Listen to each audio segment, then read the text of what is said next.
आज के इस ग्रैंड टेस्ट पार्ट 2 की लास्ट फ्यू एमसीक्यूज, इसमें 36 नंबर एमसीक्यू है। ए साल्ट है B ionise, okay, solubility product of the salt is 4 into 10 to the power -4, the molar solubility of the salt is, okay. अब बच्चों salt आपका AB type, कौन सा जी? AB type salt है बेटा, इसका solubility प्रोडक्ट है 4 into 10 to the power -4। कहते हैं solubility क्या होगी? अगर आपको याद हो लास्ट टाइम मैंने कहा था कि टाइप ऑफ साल्ट के हिसाब से सोलिबिलिटी बताई थी। अगर बेटा एबी टाइप का साल्ट हो, सोलिबिलिटी होती है under root KSP, under root पढ़ा था हमने, अंडर रूट, तो एबी टाइप साल्ट है तो solubility equal to 4 into 10 to the power -2 under root, ठीक है बेटा। सोलिबिलिटी इक्वल टू 4 का under root and to 10 raised to the power -4 का अंडर रूट। 4 का अंडर रूट 2 होता है, 10 to the power -4 का अंडर रूट क्या होगा? क्योंकि 10 to the power -2 की पावर 2 का अंडर रूट हम कर लेंगे, ठीक है। तो 2 into 10 raised to the power -2 molar solubility होगी, मोलर सोलिबिलिटी, ठीक है बेटा। बाद दफ़ा होशियार रहना, एग्जामिनर से होशियार रहना। बाद दफ़ा वो KSP देकर पूछता है व्हाट इज द सोलिबिलिटी इन ग्राम पर लीटर, ग्राम पर, तो फिर मोलर सोलिबिलिटी को आपने कन्वर्ट करना होगा। मोलर सोलिबिलिटी को आपने कैसे कन्वर्ट करेंगे? ग्राम पर लीटर में कन्वर्ट करते हैं molar solubility into molar mass of that salt, into molar solubility into molar mass of that. Simple सही काम करना होता आपने, ठीक है। बाद दफ़ा उसने इस तरह दी होती है तो इसके लिए ख्याल करना आपने, ठीक है।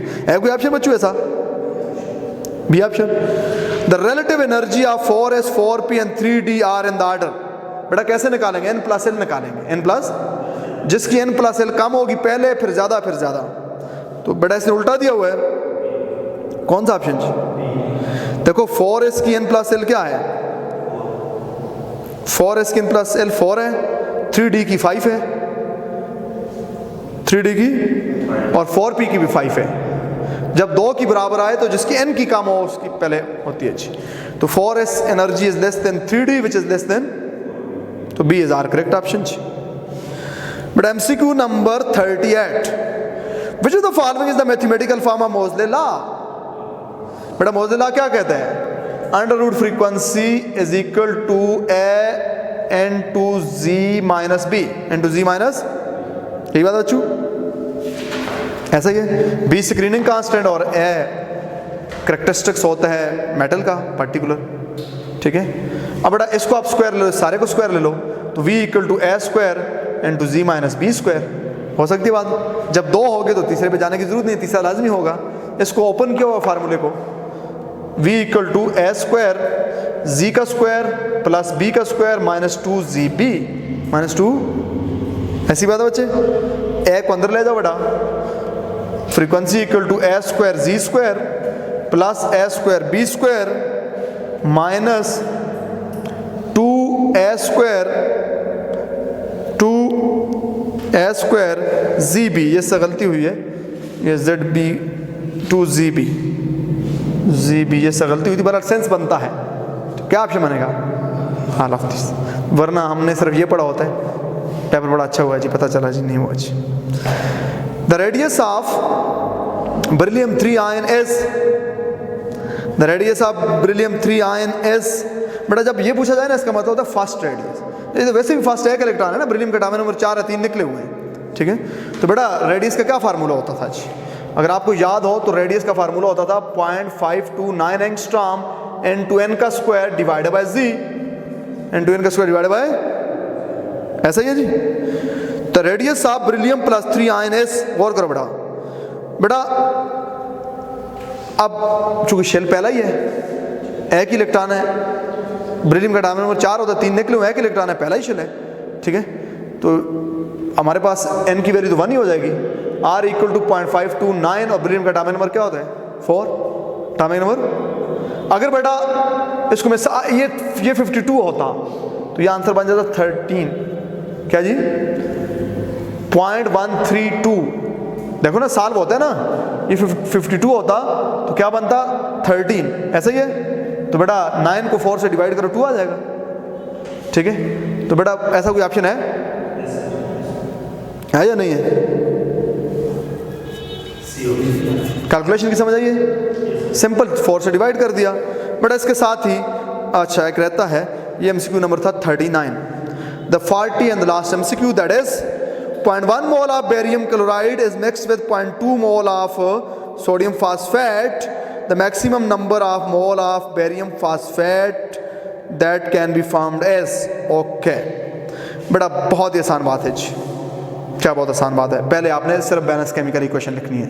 तो बैलेंस केमिकल इक्वेशन कैसे लिखनी है जी, बेरियम क्लोराइड है बच्चों, इसको मिलाना है सोडियम फास्फेट के साथ जी, इससे बनना है बेटा क्या बनना है जी,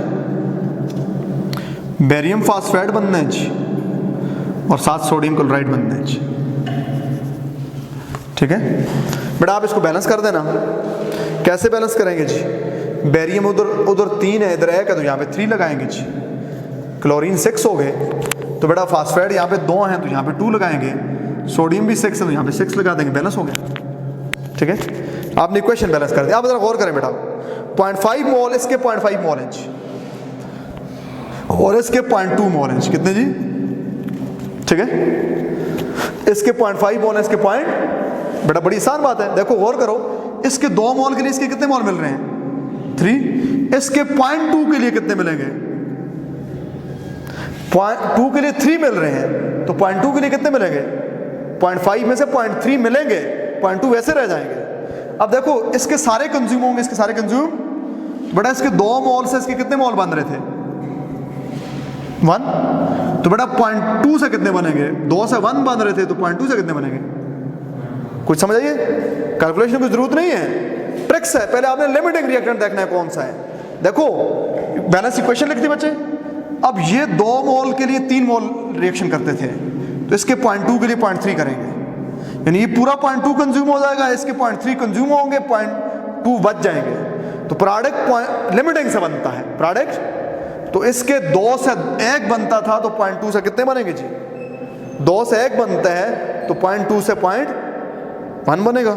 है कोई ऐसा ऑप्शन जी, कौन सा जी, डी ऑप्शन। क्लियर। इसके साथ ही आपका आज का दूसरा टेस्ट भी हमने डिस्कस कर लिया, पहला टेस्ट ऑलरेडी हमने करके और उसमें मौजूद है, और जो आपका तीसरा टेस्ट है उसकी की अपलोड कर दी जाएगी, उसको हम डिस्कस नहीं करेंगे, चूँकि हर संडे को हम एक इस तरह करेंगे।